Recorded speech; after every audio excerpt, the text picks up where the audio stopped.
Assalamualaikum warahmatullahi wabarakatuh. Selamat pagi pemirsa. Selain 3 berita tadi, kami juga hadir dengan beragam informasi menarik lain. Bersama saya, Angelika Agam, inilah Lintas Anyus Pagi selengkapnya.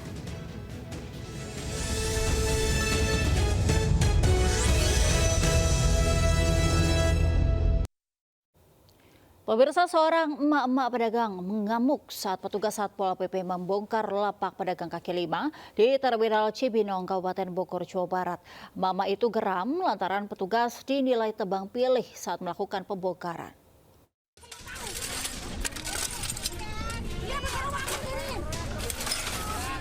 Emak-emak pemilik kios dan warung makan ini mengamuk saat petugas Satpol PP melakukan pembongkaran lapak pedagang kaki lima di Terminal Cibinong, Kabupaten Bogor. Emak-emak ini geram lantaran petugas dinilai tebang pilih saat melakukan pembongkaran. Meski mendapat perlawanan dari pemilik kios warung makan, sebanyak 23 bangunan liar semi permanen dirobohkan oleh Satpol PP. Bangunan liar ini sudah berdiri dari puluhan tahun lalu, meski sudah beberapa kali dilakukan penertiban, bangunan itu pun kembali dibangun.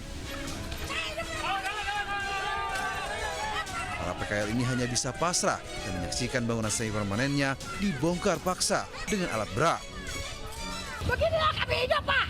Mentang-mentang dia udah naik pangkat, Pak. Kami diusir. Kami dikasih tempat, Pak. Karena nggak tahu gimana hidup kami. Saya kasih makan anak, Pak. Dari mana? Dari sini, Pak. Jadi dari 23 bangunan itu, 1 yang permanen dan 2 yang semi permanen. Sempat ada perlawanan juga dari pedagang? Ada, Pak. Ya biasalah kalau itu. Mereka kan sudah bertahun-tahun berjualan. Bangunan liar ini dinilai mengganggu pengguna jalan karena tidak ada sarana menunggu bis serta melebarkan jalan bis di lokasi terminal. Dari Bogor, Jawa Barat, Wildan Hidayat melaporkan. Kericuhan mewarnai proses normalisasi saluran drainase di depan stasiun pengisian bahan bakar umum di Karawang, Jawa Barat. Pihak SPBU menolak untuk dilakukan pembongkaran saluran drainase yang tepat berada di depan pintu masuk SPBU tersebut. Udah begini, warga bisa nggak keluarga? Makanya Polisi bersama Muspika Kecamatan Batu Jaya terlibat adu mulut dengan pengelola SPBU di wilayah Desa Kerajaan, Kecamatan Batu Jaya, Kabupaten Karawang, Jawa Barat. Kericuhan ini terjadi lantaran pengelola SPBU menolak untuk dilakukan pembongkaran saluran drainase di depan pintu masuk SPBU karena dinilai akan mengganggu operasional SPBU tersebut. Pembongkaran dilakukan untuk proses normalisasi saluran drainase yang terhambat dan kerap membuat rumah warga terendam banjir. Warga pun geram dengan sikap arogansi pengurus dan pengelola SPBU hingga nyaris main hakim sendiri. Terus akhirnya berhasil membongkar proses normalisasi pembersihan drainase saluran air di sepanjang Jalan Raya Batu Jaya, Karawang. Emang warga kita kebanjiran karena gara-gara POM. Kenapa POM tidak mau dibongkar? Makanya saya turunnya langsung ke lapangan. Kita musyawarah sama Pak Polsek dan Pak Koramil. Diketahui saluran air atau drainase yang tersumbat di kawasan tersebut kerap menjadi penyebab rumah warga terendam banjir. Dari Karawang, Jawa Barat, Rudi Setiawan melaporkan. Pemirsa, seorang juru parkir liar cekcok dengan petugas saat razia tim gabungan di Jakarta Barat.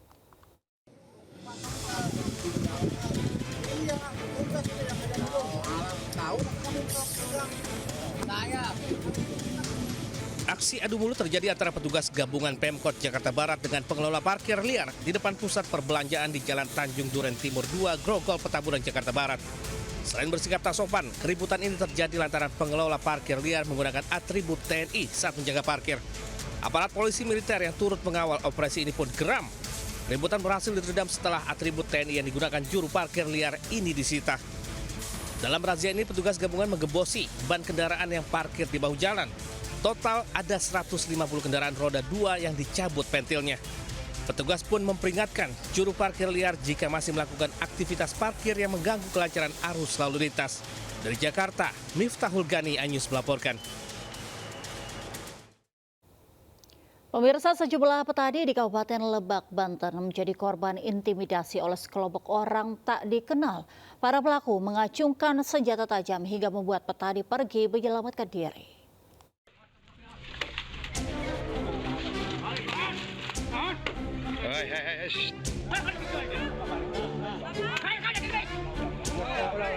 Viral di media sosial, sekelompok pria mengacungkan senjata tajam ke hadapan para petani di Desa Muara II, Kecamatan Cikulur, Kabupaten Lebak, Banten. Sontak para petani berlarian mencari keselamatan. Peristiwa terjadi saat puluhan orang petani tengah menggarap lahan perkebunan karet. Namun tiba-tiba mereka didatangi sekelompok orang yang tak dikenal sambil membawa senjata tajam. Udah digarap kan? Ini udah ditanam kami. Sekelompok pria yang diduga para preman ini juga turut merusak tanaman milik petani mulai dari pisang, singkong, kelapa, dan merobohkan paksa 4 buah gubuk yang sebelumnya dibangun oleh para petani. Udah berulang kali, cuman kami tidak patah semangat, terus kami menggarap dan menanam kembali, ditebas lagi. Cuman waktu itu enggak terang-terangan mereka, mungkin di malam hari atau di sore hari. Para petani berharap aparat terkait menindak tegas aksi premanisme di wilayahnya. Dari Lebak, Banten, Iskandar Nasution, iNews melaporkan. Seorang ibu rumah tangga menangis histeris sambil memeluk anaknya yang tewas terlindas truk di Kota Medan, Sumatera Utara. Korban terlindas saat menemani orang tuanya berbelanja di pasar.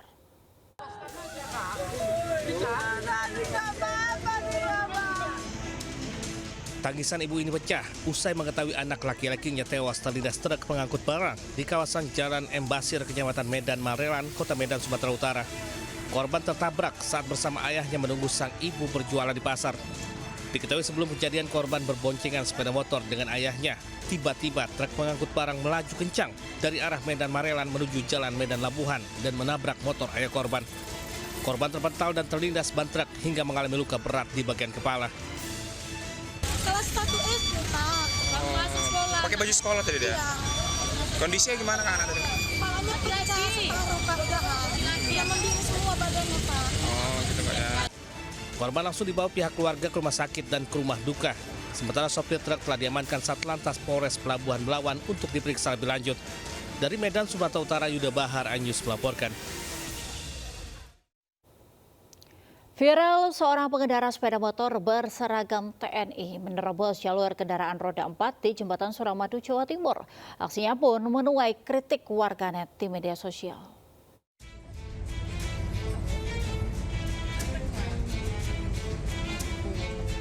Video amatir warga merekam seorang oknum TNI pengendara sepeda motor melintas di jalur mobil Jembatan Suramadu. Aksinya pun menuai kritik warganet di media sosial karena dianggap tidak memberi contoh bagi masyarakat sipil. Sementara pada waktu berbeda, kejadian tak terduga malah terekam di jalur sepeda motor. Sebuah mobil jenis city car nyasar ke jalur roda 2. Agar tidak membahayakan para pengendara sepeda motor, mobil tersebut lalu digiring polisi keluar dari jalur sepeda motor. Pelanggaran memang kerap terjadi di Jembatan Suramadu. Pihak kepolisian setempat mengimbau agar senantiasa mentaati peraturan berlalu lintas demi keselamatan bersama. Apalagi kecelakaan sering terjadi dan tak jarang menelan korban jiwa. Dari Bangkalan, Jawa Timur, Taufik Syahrawi, iNews melaporkan. Kita ke informasi selanjutnya, pemirsa. Seorang pendaki wanita asal Belanda dilaporkan terjatuh di Gunung Rinjani, Nusa Tenggara Barat. Tim SAR langsung mengevakuasi korban. Tim rescue Posar Kayangan diberangkatkan untuk mengevakuasi pendaki wanita asal Belanda yang dilaporkan terjatuh di jalur Pelawangan Sembalun menuju Danau Segara Anak. Tim yang mengerahkan helikopter berupaya maksimalkan untuk mengevakuasi korban dengan selamat. Usai dievakuasi, korban dibawa ke rumah sakit BIMC untuk penanganan medis lebih lanjut.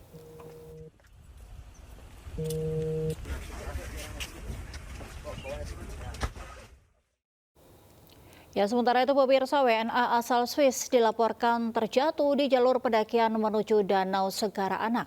Korban berhasil selamat dan dievakuasi petugas menggunakan helikopter. Kamu terjatuh.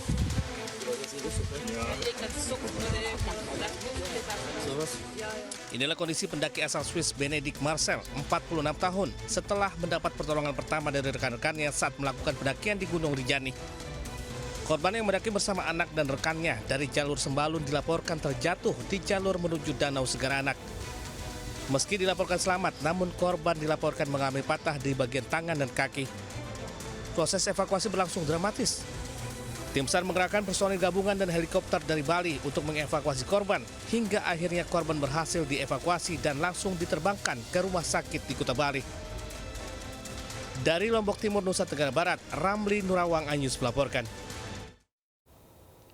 Gara-gara cinta ditolak, seorang pria lansia di Bode, Sulawesi Selatan nekat menculik siswi SMP. Dalam aksinya, kakek dibantu 4 orang rekannya menculik korban sepulang sekolah.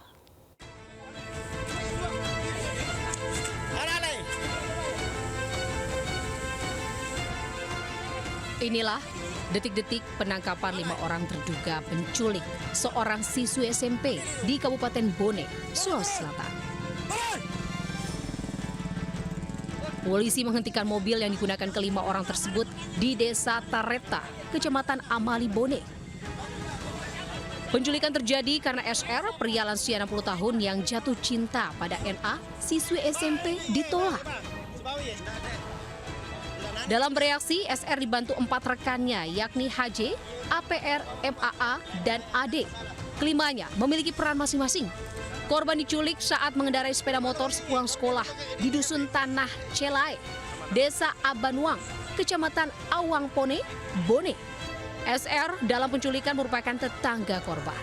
Pelaku dengan inisial S mengakui bahwa dia suka atau jatuh cinta terhadap korban ini. Jadi yang bersangkutan nekat melakukan hal tersebut karena jatuh cinta dan suka dengan korban.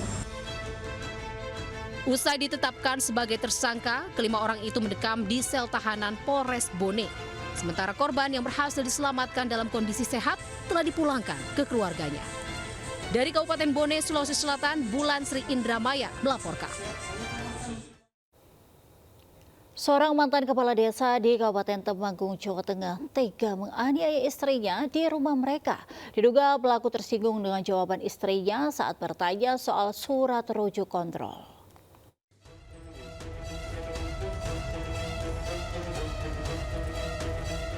SDR 56 tahun warga desa Gemawang, Kecamatan Gemawang, Temanggung ditangkap polisi setelah menganiaya istrinya Y, 49 tahun dengan parang. Peristiwa kekerasan dalam rumah tangga KDRT terjadi di pagi hari di rumah mereka. Kejadian bermula saat pelaku menanyakan surat kontrol penyakit yang dideritanya kepada istrinya. Namun jawaban korban memicu pelaku emosi sehingga tega menganiaya istrinya. Akibat dianiaya, leher korban terluka sepanjang 12 cm. Korban dibawa ke RSUD Temanggung untuk mendapatkan perawatan. Tersangka menanyakan kepada korban tentang surat rujukan kontrol dokter. Namun korban dengan menjawab bahwa surat kontrol dokter bilang silakan ke dokter sendiri. Akibat ucapan korban tersebut, pelaku tersinggung. Pelaku dijerat pasal 44 ayat 2 Undang-Undang Nomor 23 Tahun 2004 tentang penghapusan kekerasan dalam rumah tangga dengan ancaman pidana maksimal 5 tahun penjara. Dari Temanggung, Jawa Tengah, Didik Dono Hartono, iNews melaporkan. Pemirsa, di Goa, Sulawesi Selatan, diduga karena tersulut emosi, seorang anak tega menikam ayah tirinya hingga tewas. Korban yang sedang mengendarai motor diadang di tengah jalan, lalu dianiaya hingga meregang nyawa.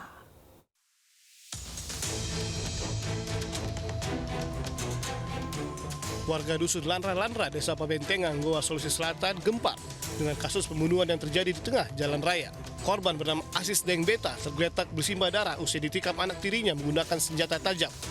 Tim Inafis dan Satreskrim Polres Goa yang tiba di lokasi langsung mengolah tempat kejadian perkara dan menemukan besi dan senjata tajam yang digunakan pelaku, HP, serta motor milik korban. Peristiwa bermula saat korban yang tiba di rumah pelaku terlibat cekcok masalah keluarga dengan istri pelaku. Pelaku yang sakit hati lalu mengejar dan menghadang korban di tengah jalan. Jadi pelakunya sementara kami sudah amankan di Polsek Bajeng, namanya Amsar Arianto, umur sekitar 22 tahun. Aku ini anak tiri daripada si korban.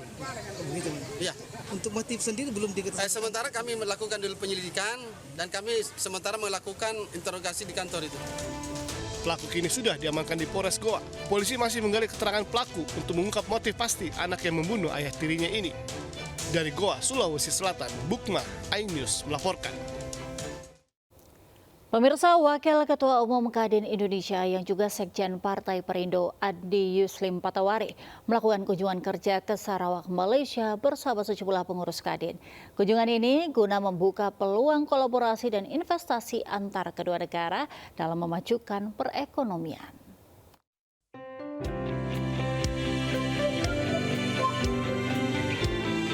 Kunjungan kerja yang dilakukan Kadin Indonesia ke negeri jiran kali ini mempunyai misi untuk membangun kerjasama yang lebih intens bersama Malaysia. Pimpinan delegasi dari Kadin Indonesia, Adi Yuslim Patawari atau yang kerap disapa AYP, melakukan pertemuan dengan Sarawak Business Federation, asosiasi yang mengatur bisnis khususnya di wilayah Sarawak. Selama pertemuan berlangsung, AYP bersama sejumlah delegasi Kadin Indonesia membuka peluang kerjasama yang lebih intens dengan Malaysia, khususnya di daerah Sarawak. Sepakat akan membentuk dari perwakilan kami, Kadin Indonesia dan Kadin Sarawak Task Force untuk merumuskan apa kedepannya yang akan menjadi kebijakan kita di dalam perniagaan sehingga terjadi kerjasama yang menguntungkan semua pihak. Harap perjumpaan kita pada hari ini memulakan satu detik perkembangan yang baik untuk kita sama-sama membangunkan ekonomi, sosial dan merapatkan lagi hubungan kita. Selain itu, delegasi Kadin Indonesia juga menghadiri jamuan makan malam yang disediakan oleh Dewan Usahawan Bumi Putra Sarawak. Dalam acara ini, Kadin Indonesia membuka peluang seluas-luasnya kepada Bumi Putra Sarawak untuk berkolaborasi di berbagai sektor untuk membangun perekonomian kedua negara. Nak merapatkan lagi silaturahim antara kedua-dua negara dan juga ahli-ahli peniaga di sana. Dan lepas ini kita berharap ada kolaborasi di antara Kadin dengan DUBS, Dewan Usahawan Bumi Putra Sarawak. Sebelumnya, AYP juga bersilaturahmi dengan perkumpulan pengusaha wanita. Dalam pertemuan dengan peniagawati, AYP berharap ada kerjasama yang dapat dilakukan antara Kadin Indonesia dengan peniagawati. Dari Sarawak, Malaysia, Damar Wicaksono, iNews melaporkan. Pemirsa, memberikan pengalaman olahraga yang menarik yaitu melayang bungee fly yang menjadi salah satu olahraga untuk mewujudkan gaya hidup sehat. Olahraga tapi fun menjadi alasan bungee fly diminati para pesertanya.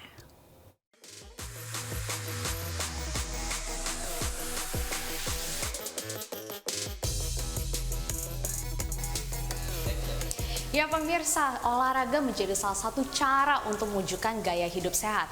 Nah, saya lagi penasaran sama satu olahraga ini yang katanya bisa meningkatkan fleksibilitas tubuh, kekuatan, tetapi juga memberikan kesan yang unik seperti melayang.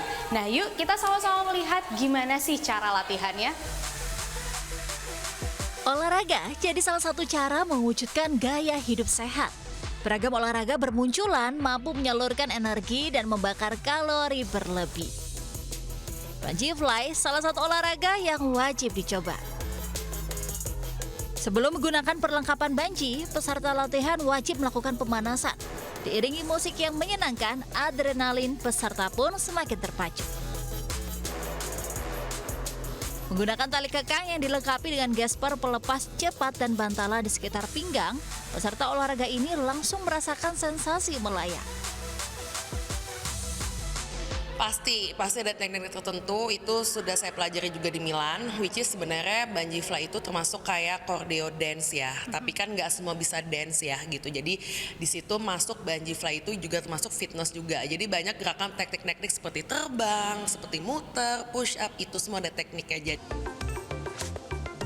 Peserta harus mengikuti arahan dari coach agar manfaat maksimal diperoleh, yang dipercaya membantu meningkatkan kekuatan koordinasi tubuh, kekuatan otot, dan membuat hati bahagia.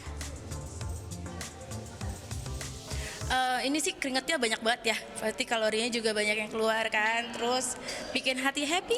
Hati-hati banget ya. Awal-awal pasti ya, karena kan baru pertama kali nih coba, terus pas kesini-sini berusaha lah ya kita belajar, ternyata bisa juga. Walaupun ya hasilnya ya begitu-begitu aja, tapi kubios juga. Pertama kali banget. Nah, kenapa sih tertarik mencoba itu olahraga ini?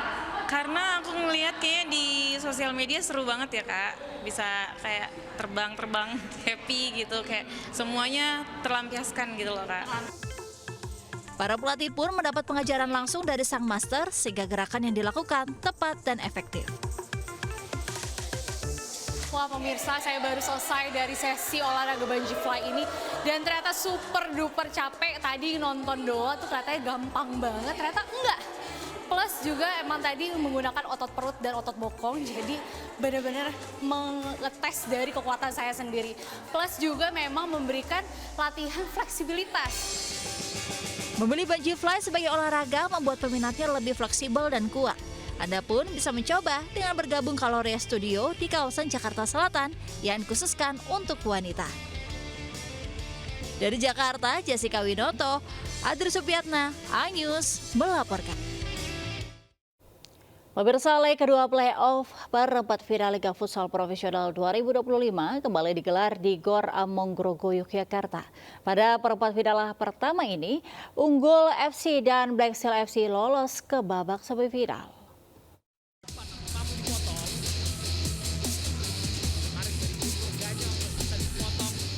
Laga perempat final leg kedua hari pertama Liga Futsal Profesional 2025 menyajikan dua pertandingan seru di Gor Among Grogo, Yogyakarta.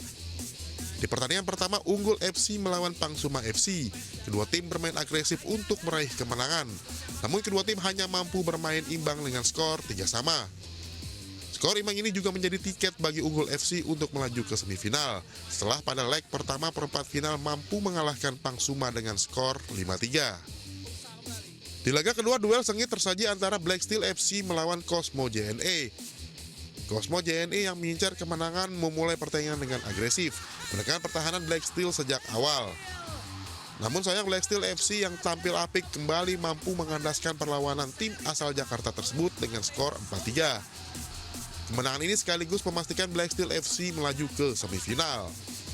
Sementara itu pada lanjutan Women Pro Futsal League 2025 pekan ke-6, Alive FC berhasil mempermalukan juara bertahan Kebumen United Angels. Alive FC yang tampil percaya diri menekan pertahanan lawan dengan menyerangkan gol demi gol dan membuat Kebumen United hanya mampu membalas dengan 1 gol dan harus mengakui keunggulan Alive FC dengan skor 4-1. Sementara itu, pada laga kedua pertandingan seru juga tersaji antara Favage Femini dan MSP FC. Kedua tim bermain ketat saling beradu strategi. Favage Femini maupun MSP FC terus mencari celah untuk membobol pertahanan lawan. Namun kebuntuan berhasil dipecahkan MSP FC yang mampu meraih kemenangan dengan menceploskan 1 gol ke gawang Favage Femini. Tim Liputan iNews melaporkan. Kita beralih ke informasi yang menginspirasi pemirsa. Merasakan sensasi wisata padang pasir menjadi pilihan ketika Anda berkunjung ke Dubai Uni Emirat Arab. Selain sajian panorama yang mempesona, kita juga bisa memacu adrenalin menggunakan kendaraan 4-wheel drive, mengeksplor padang pasir yang luas sejauh mata memandang. Penasaran seperti apa informasinya? Berikut informasi untuk Anda.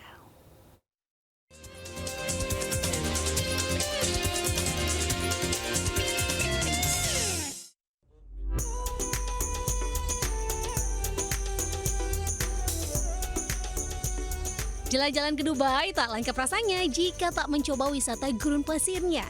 Lokasi desert safari yang tak jauh dari jantung kota Dubai, Uni Emirat Arab, tepatnya 1 jam waktu tempuh, kalian bakal disuguhkan panorama padang pasir yang luas sejauh mata memandang. Cara yang paling seru mengeksplor gurun pasir nan indah ini dengan mengendarai kendaraan Ford WD, yang pasti dilakukan oleh pengemudi profesional ya.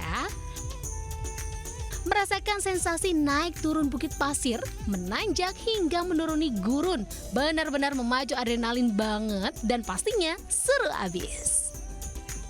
Sambil menunggu matahari tenggelam, kita juga bisa mencoba menunggangi unta yang menjadi salah satu kegiatan favorit wisatawan yang datang ke sini. Pengunjung akan diminta bergantian naik unta mengitari satu area yang memang sudah ditentukan.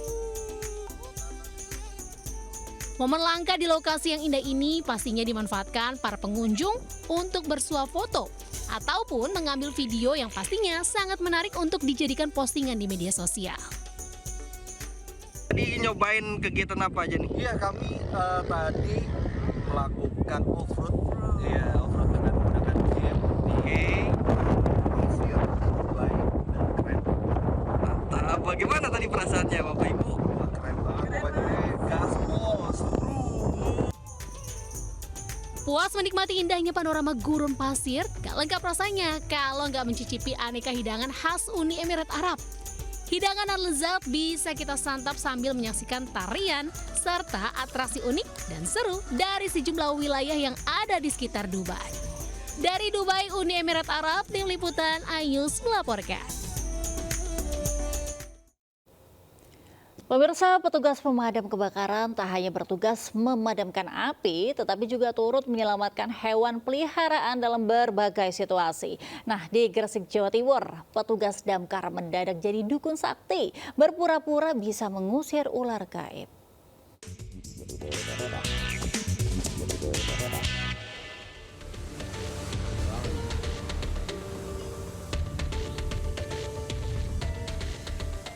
Seorang petugas damkar mendadak berubah menjadi dukun sakti. Dalam video yang beredar, petugas damkar ini berupaya melawan ular gaib usai mendapat laporan dari warga. Kejadian berawal saat seorang wanita yang kebingungan mendatangi kantor cabang Dinas Damkarla di Kecamatan Menganti, Kabupaten Gresik, Jawa Timur. Ia mengaku melihat seekor ular gaib di rumahnya. Untuk menenangkan wanita yang diketahui alami kejiwaan, petugas damkar menyamar jadi dukun. Seperti kerasukan, seolah-olah ada interaksi antara petugas damkar dengan wanita ini dengan nuansa supranatural. Aksi petugas damkar ini pun hanya bercanda agar wanita tersebut tenang dan segera kembali pulang ke rumahnya. Setelah itu ibunya itu cerita kalau ada ular gaib yang ada di rumahnya. Nah, pas waktu itu teman-teman langsung tanggap, mengambil APD segala macam untuk berangkat. Tapi teman-teman yang SIP 3 ini ada yang pernah ke rumah ibu itu. Video ini sempat viral dan mendapat komentar beragam dari masyarakat. Ternyata petugas damkar tak hanya ahli dalam memadamkan api, tetapi juga mampu mengusir roh halus dengan cara yang unik. Dari Gresik, Jawa Timur, Agus Ismanto, Ayus melaporkan. Pemirsa, puluhan warga asing kaget saat ditilang polisi dalam gelaran razia operasi Patu Agung di Kuta Utara, Badung. Sebagian besar mereka tidak mengenakan helm saat berkendara.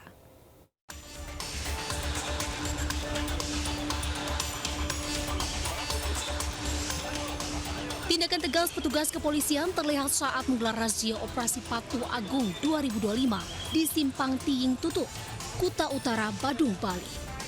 Petugas menghentikan setiap pengendara yang secara kasat mata terlihat melanggar lalu lintas. Tidak terkecuali warga asing yang sebagian besar melanggar ketentuan tidak mengenakan helm saat berkendara. Para warga asing kaget lantaran selama ini mereka tidak pernah mendapat sanksi pelanggaran lalu lintas. Diketahui, para pemilik persewaan kendaraan sebelumnya telah mendapat sosialisasi dari Satlantas Polres Badung. Namun sepertinya warga asing tersebut tetap tidak menggubrisnya. Dilihat dari lokasi kita melaksanakan kegiatan di sini, memang di daerah perairan ini banyak prioritas pelanggaran dominan orang asing karena dia tidak juga mempergunakan helm. Dalam operasi, petugas mencatat 31 pelanggaran berlalu lintas yang didominasi puluhan warga negara asing. Sementara barang bukti seperti sejumlah motor dan surat kendaraan turut diamankan petugas.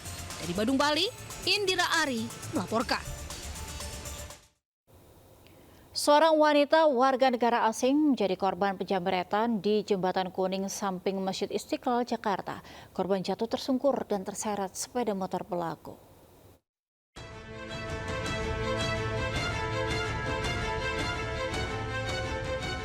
Kamera dashboard sebuah mobil merekam aksi penjamretan yang terjadi di Jalan Perwira Sawah Besar, Jakarta Pusat. Dua pelaku berboncengan sepeda motor merampas tas seorang wanita WNA yang sedang berjalan kaki bersama anaknya di samping Masjid Istiqlal. Korban berupaya mempertahankan tasnya hingga terseret beberapa meter. Meski tas berisi sejumlah barang berharga berhasil dipertahankan korban, namun korban mengalami luka-luka di bagian kepala, punggung, dengkul, serta tangan. Korban pun sempat ditolong sejumlah petugas tata air yang mengobati luka-lukanya. Dari keterangan saksi, korban hanya bisa berbahasa Cina. Dari Jakarta, Rani Sanjaya Anyus melaporkan. Pasangan suami istri menganiaya balita berusia 1 tahun di Ciracas, Jakarta Timur. Mereka kesal korban kerap menangis dan tak bisa diatur. Digimanain? Siapa? Seorang balita jadi korban penganiayaan pasutri di kawasan Ciracas, Jakarta Timur. Video balita dengan luka lebam di sekujur tubuhnya ini pun sempat viral di media sosial. Polisi kemudian menangkap kedua pasutri berinisial HW, 25 tahun, dan FM, 28 tahun, yang diminta mengasuh oleh ibu korban. Keduanya sempat kabur ke Surabaya setelah aksinya ketahuan. Dari hasil pemeriksaan polisi, mereka menganiaya korban karena kerap menangis dan tak mau menurut. Mereka juga kesal karena ibu kandung korban yang telat membayar uang untuk mengasuh korban. Perbuatan mencubit, memukul, dan membenturkan wajah atau badannya ke tembok dan lantai karena menurut keterangan kedua tersangka bahwa anak tersebut yang berumur 2 tahun ini sering BAB dan kencing sembarangan tempat. Kini kedua pelaku dijerat pasal tentang perlindungan anak dan pasal 351 KUHP tentang penganiayaan dengan ancaman hukuman penjara di atas 5 tahun penjara. Dari Jakarta, Rio Manik Anyus melaporkan. Kita ke informasi lainnya, pemirsa. SK ratusan pegawai P3K Kabupaten Batanghari Jambi ditahan lantaran Bupati kesal saat foto bersama. Balon yang seharusnya untuk foto bersama malah dilepas hingga acara terjeda beberapa jam.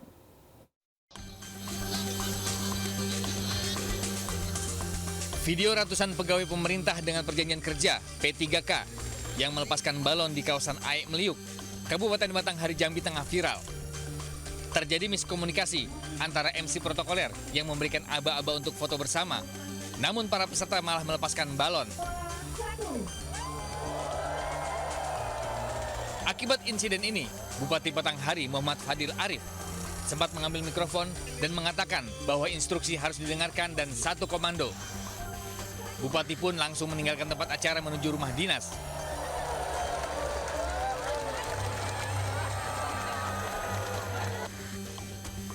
Akibat insiden ini, acara terjeda hingga berjam-jam. Dan pada hari itu, SK P3K yang seharusnya diterima akhirnya tidak diberikan karena masih menunggu informasi selanjutnya dari panitia. Namun, hingga hari ini, SK tak kunjung diterima ASN P3K Batanghari. Diduga penahanan buntut dari kekesalan Bupati pada acara foto bersama hingga terjadi miskomunikasi. Dari Batanghari Jambi, Joni Firdaus Ainus melaporkan. Palak Sober Travel sebesar Rp300.000 di Jembatan Besi, Jakarta Barat. Jagoan kampung dibekuk unit reskrim Polsek Tambora. Dari hasil pemeriksaan, pelaku nekat memalak Sober Travel untuk membeli narkoba.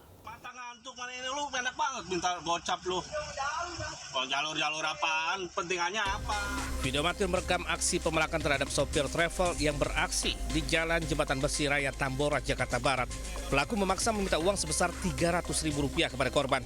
Di bawah ancaman dan intimidasi, korban tak berdaya dan memberikan uang namun di bawah nominal yang diinginkan pelaku. Pasca peristiwa, pelaku akhirnya ditangkap unit Reskrim Polsek Tambora. Dari hasil pemeriksaan, pelaku diketahui kerap memalak sopir travel dan hasilnya digunakan untuk membeli narkoba jenis sabu.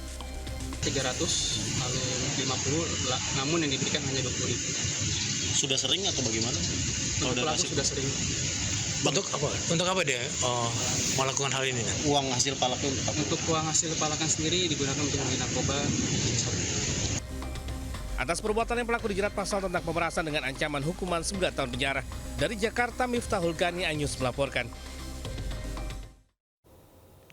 Polisi tangkap pria pelaku pembobol rumah yang tengah ditinggal oleh pemiliknya. Pelaku berhasil menggasak perhiasan emas senilai Rp30 juta.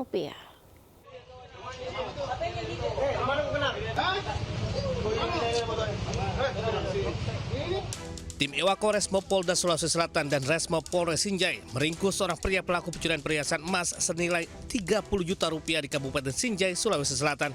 Pelaku yang terus berusaha memberontak terpaksa harus ditembak kakinya oleh polisi lantaran hendak melarikan diri. Dalam hasil penangkapan, polisi menyita barang bukti perhiasan emas yang dicuri beserta kwitansi penjualan.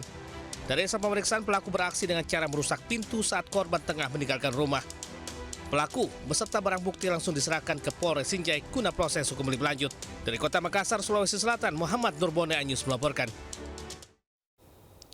Pemirsa, pelaksanaan eksekusi lahan yang dilakukan Pengadilan Negeri Medan di Jalan Krakatau Ujung, Medan, Sumatera Utara berujung ricuh.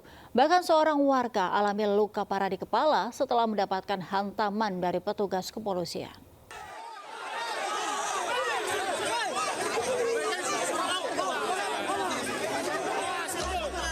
Kericuan terjadi saat warga mengejar salah seorang pekerja yang hendak memasang pembatas saat eksekusi lahan seluas 17 hektar di Jalan Aluminium 1, Kelurahan Tanjung Mulia, Kecamatan Medan Deli, Kota Medan. Salah seorang warga yang diduga terlibat dalam pengejaran tersebut ditarik petugas Satuan Brimob Polda Sumut dari kerumunan massa, lalu dihajar hingga babak belur dan mengalami luka di bagian kepala. Hanya itu, semua pekerja yang hendak memasang pembatas di lahan sengketa tersebut juga tak luput dari amukan warga hingga beberapa di antaranya jatuh pingsan. Sebelumnya lingkungan yang ditempati warga yang berada di Jalan Aluminium 1 tersebut masuk dalam sengketa lahan 17 hektar yang digugat oleh ahli waris bernama Parinduri. Padahal warga yang bermukim di 3 lingkungan tersebut telah mendiami dan tinggal selama puluhan tahun. Bahkan sebagian warga telah memiliki surat hak milik dan membayar pajak setiap tahun. Karena ini diakui tanah Parinduri, sementara ini tanah kami, Pak. Jadi Ibu kecewa, marah seperti apa nih? Kami kecewa juga sedih, Pak. Karena hak kami diambil alih dengan mafia tanah. Karena antara mereka yang bersengketa, kita punya surat tanah. Antara si Parinduri dan kawan-kawan lah, kita nggak tahu tuh. Parinduri itu siapa? Parinduri itulah sebagai penggugat dan tergugat di sana. Kericuan ini membuat eksekusi lahan ditunda, sehingga warga pun menutup akses jalan. Dari Medan, Sumatera Utara, Yuda Bahar melaporkan. Peristiwa tadi sekaligus menutup Lintas Sains pagi hari ini. Dan pemirsa, berita-berita tadi juga dapat Anda baca selengkapnya melalui portal okezone.com. Sesaat lagi Anda bisa menyaksikan serangkaian peristiwa lain di program Jurnal Lintas Sains Pagi bersama rekan saya, Camar Hainda. Saya Angelika Devaga mundur diri. Selamat pagi, selamat beraktivitas. Wassalamualaikum warahmatullahi wabarakatuh.